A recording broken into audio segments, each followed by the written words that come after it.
Hello बच्चों, चलिए प्रश्न को देखते हैं। प्रश्न है हमारे पास Q जहां शून्य नहीं है में A संक्रिया B बराबर हमारे पास है AB बटा 2, जहां A तथा B संबंध रखते हैं Q से जहां शून्य नहीं है।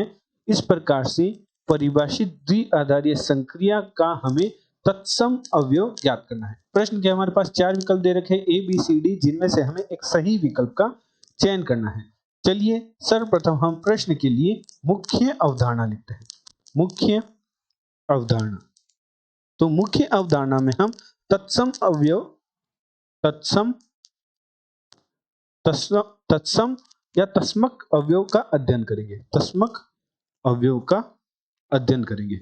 तो यदि किसी समुच्चय S पर द्विआधारीय संक्रिया इस प्रकार परिभाषित हो कि E संबंध रखता है S से, यदि किसी समुच्चय S पर द्विआधारीय संक्रिया इस प्रकार परिभाषित हो कि E संबंध रखता है S से और A भी संबंध रखता है S से, तो A संक्रिया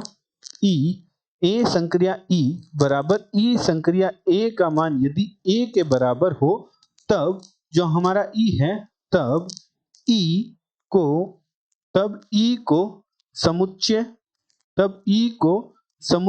S का, तो E को समुच्चय S का तत्समक या तत्सम अवयव कहते हैं।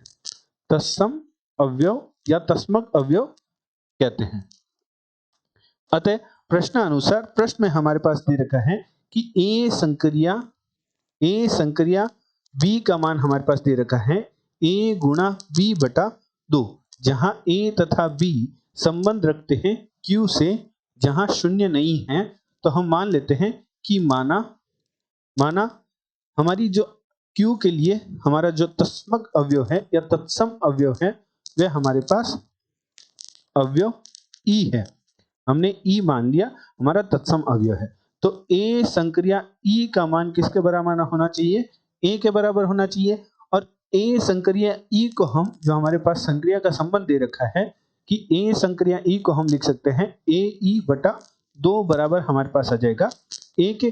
तो A को हम बाएं पक्ष में ले आते हैं, तो A संक्रिया E बटा 2 माइनस A बराबर हमारे पास आ जाएगा शून्य के। तो A हमारा उभयनिष्ठ आ रहा है, तो A को उभयनिष्ठ ले लेते हैं, तो E बटा 2 माइनस 1 बराबर हमारे पास आ जाएगा शून्य से। जहां से हम कह सकते हैं कि A बराबर शून्य के है और E बटा 2 माइनस 1 बराबर शून्य के है। जो कि हमें प्रश्न में दे रखा है कि A संबंध रखता है Q से, जहां Q में हमारा समुच्चय है कोई जहां शून्य हम नहीं ले सकते, अर्थात यहाँ A का मान शून्य संभव नहीं हो सकता क्योंकि प्रश्न में हमें दे रखा है। अब हम कह सकते हैं कि E बटा 2 माइनस 1 बराबर शून्य का होगा, जहां से E बटा 2 बराबर 1 प्राप्त हुआ, जहां से E का मान हमारे पास प्राप्त हुआ 2। और E हमारा क्या है? तत्समक अवयव है या तत्सम अवयव है। तो हमें प्रश्न में तत्सम अवयव का मान ज्ञात करने को कहा था, जो कि हमारे पास प्राप्त हुआ 2। तो हमारे प्रश्न का हमारा जो C विकल्प है वह हमारे प्रश्न का सही उत्तर है। आशा करते हैं आपको प्रश्न का हल समझ आया होगा। धन्यवाद।